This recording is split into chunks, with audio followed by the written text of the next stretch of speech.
Hello from New York, and hello from SportsCenter, and hello, Kevin. Hello from Bristol, KO. Day 93, the baseball offseason. We're still waiting on Bryce Harper and Manny Machado.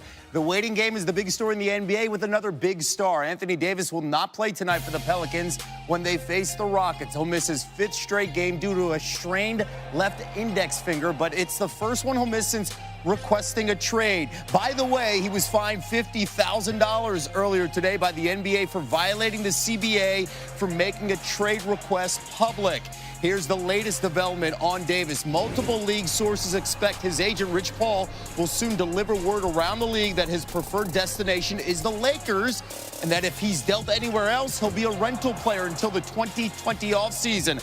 However, league sources have said that Danny Ainge is still interested, even without assurance that he'd sign an extension with the Celtics. Boston's been calling for the past year or more on Davis, but wouldn't be able to make a deal until July. And several teams have told ESPN that they're weighing the prospects of making an offer for Davis in order to chase a championship this season. Teams might then try to flip Davis after the season to regain some of the assets they'd lose in making the deal. Pelicans head coach Alvin Gentry today. This is not the first time that this has happened. It's not the first time it's happened in the last season. So it's not something that's brand new or unfamiliar to the league. And as I said, you know, we understand, you know, all of that, and we have to block that out. It is the elephant in the room. Great to have WOJ with us here. What's the strategy right now when you look at the Lakers and the Celtics trying to land Davis? Well, L.A. would like to get a deal done sooner than later because right now they don't have the Celtics in the bidding. And for L.A., listen, they have young players. They can offer multiple first-round picks going forward, but they need to have a willing partner here with the Pelicans. And they found last year with the Spurs weren't enthusiastic about sending Kawhi Leonard their way. The Pelicans, listen, they don't want to just give Anthony Davis to the Lakers and put him where he wants to be. Boston wants to play the longer game here. And listen, they're going to get word. They'll talk with New Orleans soon if they haven't talked here in the last hour or two. And let them know we want to be in this when the season's over. They can't do the trade now. They can't have Kyrie Irving and Davis on the roster together. They can't finalize a deal until July 1. But Boston will let New Orleans know that we are going to be aggressive. We're going to be able to give you everything you want for Anthony Davis. Hold off before the trade deadline. Okay, outside the Lakers and Celtics, how are teams around the league processing this trade request? Well, teams want to know where Anthony Davis's head is. And I think the sense around the league right now is the Lakers are his focus. And so I think the message is being sent to teams that if you trade for Anthony, he'll be a rental, that he'll leave in 2020. That's not deterring everybody. You know, teams in their offices, a lot of meetings the last couple days. Do we have the assets to that would fulfill what New Orleans would want? Is it worth us getting involved in this? And, you know, it's still a slow-playing, slow-developing marketplace for him. They have until Thursday afternoon. You know, next Thursday is the trade deadline. All right, and the big question is, too, what do the Pelicans want? Do they want draft picks, big-name players? Do they want a guy that has an expiring contract, right? Right now, the Pelicans want everything. They've got Anthony Davis. They're going to ask for the moon here for a while. All right, the trade deadline, as Woj talked about, 9 days away.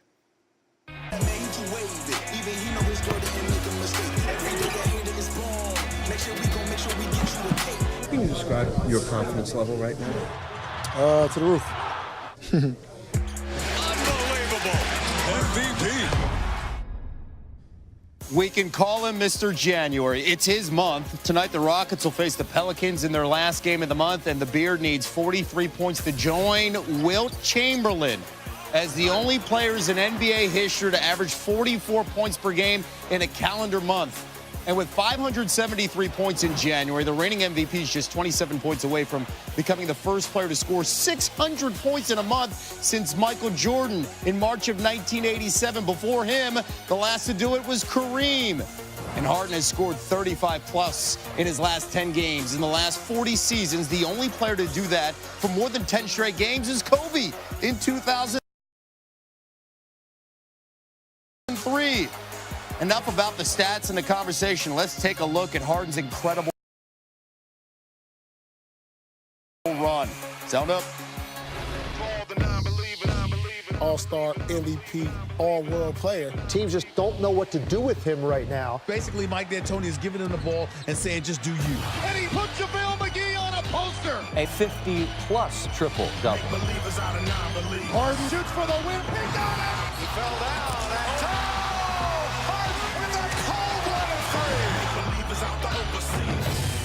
He and Wilt Chamberlain are the only players in NBA history with back-to-back 55-point games.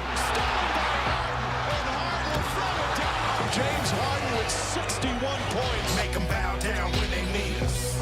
The two top scorers in Madison Square Garden history for a visiting player was Kobe Bryant and James Harden. They rise to their feet. Harden pulls back from the elbow. The jumper good!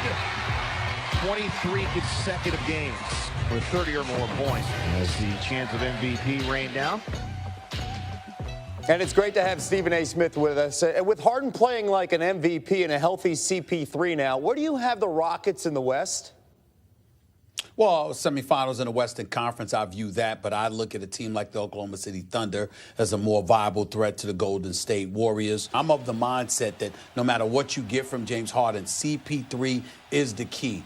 James Harden, to me, no human being can sustain what he has been doing. 21 straight games of 30 or more. You look at the 40-point explosions, 3 games in a row where he scored over 50. But I got to see CP3 healthy to believe it. And until I see that, I'm not picking Houston to get beyond the semifinals. All right, let's stay out west. As for the biggest story in the NBA this week, multiple league sources have told ESPN Anthony Davis's preferred destination is the Lakers. What kind of pressure is on LA to get this deal done in the next 9 days?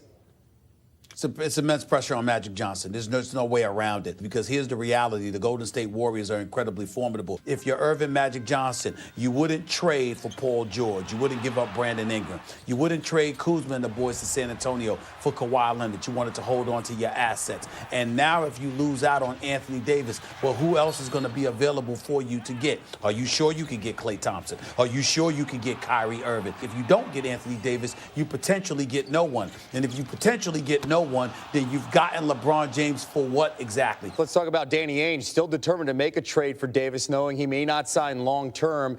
If the preferred destination is the Lakers for the Brow, how will that impact the rest of the trade market and these other teams if it's just for a rental in your mind? Well, it remains to be seen. And you also have to remember that as long as Kyrie Irving is on the Boston Celtics, they can't make any moves to trade for Anthony Davis until this summer. So, and not only that, their preferred situation is to have Kyrie playing alongside Anthony Davis. So we've got to look out for that. There are other teams that Wojnarowski pointed out to me on my radio show yesterday. He said, hey, look, you got teams that know that Anthony Davis could potentially be a rental, but they believe in having an asset like that because they believe they'd be able to get more than Dell Demps, the general manager in New Orleans, would be able to get from him right now. So they want to throw their name in the hat. On Brian Windhorst's recent podcast, Jackie McMullen said LeBron's camp wants a coaching change in L.A. How much longer do you think Luke Walton has as the Lakers head coach? This season. To be quite honest with you, now, in fairness to LeBron James' camp, they swear that report was erroneous. He has never spoken out against Luke Walton. That much needs to be said. One could surmise that change is coming, but we don't know that for sure. We'll see what happens, whether or not they get Anthony Davis, if they get Anthony Davis, what the team looks like, or if they don't get Anthony Davis, how everybody scatters for cover to sort of offset the negative momentum that will come their way, because you don't know who they're going to get, if anybody at all, via free agency. That's the situation with the Lakers right now, and it's appropriate because they're in Hollywood, and obviously this is a true Hollywood story. Yeah, drama, and more drama. One thing we can tell you for sure, LeBron not going to be in the lineup tonight as the Lakers host the Sixers. Stephen A. Smith, thank you. Thank you. When they face the Rockets, he'll miss his 5th straight game due to a strained left index finger. There he is for the game. It's the first one in the game that he'll miss since requesting a trade. He was fined $50,000 today by the NBA for violating the CBA for making a trade request public. Multiple league sources expect AD's reps will soon deliver word around the league that his preferred destination is the Lakers. James Harden has been mind-boggling of late. 23 consecutive games scoring at least 30 points, averaging 44 points per game in January. If he scores 43 points tonight against the Pelicans, he would average 44 for the month, which would be the most by any player in a calendar month in the last 50 seasons. NBA reporter Tim McMahon joining us now live from Houston for Pelicans Rockets. And we heard about how amazing Harden has been. It's been staggering. But how are the Rockets adjusting to CP3 being back after he missed 17 games? Well, they really believe that CP3 being back in the fold will help James Harden be more efficient. They're hoping that Chris Paul can help them get Harden's minutes under control down to about 35 per game. And as Mike D'Antoni said, there won't be dead minutes for James Harden, that he'll be more explosive throughout the game. And, you know, he's not going to have the ball in his hands a whole lot less often, though, I can tell you that. Well, he played 25 minutes on Sunday. We'll see how Mike D'Antoni handles his second game back tonight from that hamstring injury. Tim, thank you so much. Reminding you here, we've got NBA coming your way. A doubleheader Wednesday night, starting in D.C. with the Pacers and Wizards, followed by the Jazz and the Trailblazers. Jazz guard Donovan Mitchell, how about the turnaround for him, averaging 28 points per game this month. Our coverage begins with NBA Countdown, 7 Eastern on ESPN and the ESPN app. KO? I'm Michael Leach. Thanks for kicking it with us on SportsCenter, which lately, John, feels like the James Harden show because he's earned A-block top billing quite a bit lately. It's hard to deny a man scoring at a clip comparable to Wilt. Just once could somebody figure out how to keep this cat under 30. January, James, 610 points scored this month. That's an average of 43.6 per 14 games here in January. Now, they're having to guard him without Anthony Davis because he's got a bad finger. AD, of course, hadn't been traded, but here's the coach on stopping him. Well, we'll do as good a job as everybody else has done in the last 6 games. How about that? We'll try hard to hold him under 50, okay? And that means we've done as good a job as anybody else. We're chuckling, low bar. That's all we're saying. We're not promising a bunch. First quarter, Harden started well. Drives, scores, and the foul. He got to the line just 10 times tonight, made 9 of those. Darius Miller guarding Harden. Harden goes right around him and scores. He had 11 in the first quarter. We look at that again because we're giving the old hands behind the back thing so you don't reach in, but that doesn't work. Now you just look foolish. You play defense with your feet. Harden steps back, drains a 3 there. So he had 15 in the first half, halfway to 30, but not terribly efficient. Just 5 of 13 shooting. Rockets, though, led by 7. Third quarter, Pelicans. All right, let's double team Harden. And then he gets it to P.J. Tucker, who finds Kenneth Faried, and he lays that in. Harden, screen, Tucker. They're going to follow him. There you go. Hike, back to hit. Tucker had 9 points in this one. 2 defenders again coming. Harden, he's not afraid to give it up. He had 6 assists in this game. Austin Rivers is the guy that knocks that one down. So makes some good reads there. Pelicans in transition. Jahlil Okafor. Big game for Okafor. 27 and 12, 11 of 15 shooting. So Anthony Davis, they miss him, but it's nice that they got a complimentary fill in there from Okafor. Pelicans led by 3 after 3 into the fourth. It's a 10-point game. Drew Holiday in the lane, scoring. On the home floor, the Rockets are down a dozen. Harden, he's got 27. He's got 30 bangs. So he extends the streak of consecutive 30-plus games to 24. It's another one to go there. Again, 11 of 32 shooting, 6 of 18 from 3. So volume shooting to get the points, not efficient for Harden. Here he gets the ball running out because it's still a 4-point game. They got a chance with 17 left. Foul, he looked for it. He gets bumped, goes out of bounds. He's got nothing. Rusty Harden tried to protest, didn't work. Harden finishes with 37, but the Pelicans finish with 5 more, and they get the victory. James Harden finishing the month with 610 points. Just the second player with 600 in a month since the merger with the ABA, 1976.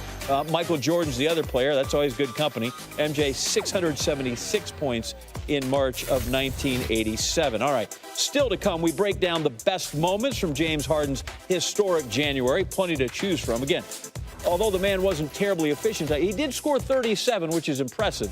His team, by the way, 8-6 in the month of January. All right, speaking of impressive, Russell Westbrook going on a nice little tear lately of triple doubles. More on that in just a moment. And his running mate, Paul George, has been playing stupid basketball late, and I mean that as a compliment. How about that? Crossing you over. Elbow jumper pull-up. Thunder up early. More from PG-13. Jonathan Isaac, you can get some of this finger roll reverse style. We need to see that one more time. Ice Gervin, what's up? The legacy lives. 31 points on 11 of 16 shooting in the first half for Paul George. Career high for points in the first half. He finished the game with 37. And then there's Russ. Looking for a fourth straight game with a triple-double, which sounds like nothing considering he once, twice, averaged that in a season. But how about that move right there? I mean, that's Euro step straight from South Bay area where he grew up there in Los Angeles. Hawthorne, running the blacktops, then all the way to Westwood, UCLA, serving up dudes, including Jeremy Grant there on the alley-oop. Let's go to the third quarter. Russ, wide open. Bucket, his fourth straight triple-double. 23 points, 14 rebounds, and 14 assists. Go to the fourth quarter. The game got kind of tight, and the Thunder really had to rally in this one, and Dennis Schroeder was there to do it. That extends the lead to double digits. And then a transition, pull-up, bottoms. He had 18 in the fourth quarter, finished with 21 in the game, and the Thunder win it 126-117 as Russ does it again, filling up the box score. As I mentioned, his fourth straight game with a triple-double. It's the seventh time in his career he's had a triple-double streak at least that long. That ties Oscar Robertson for the most triple-double streaks of 4 or more in NBA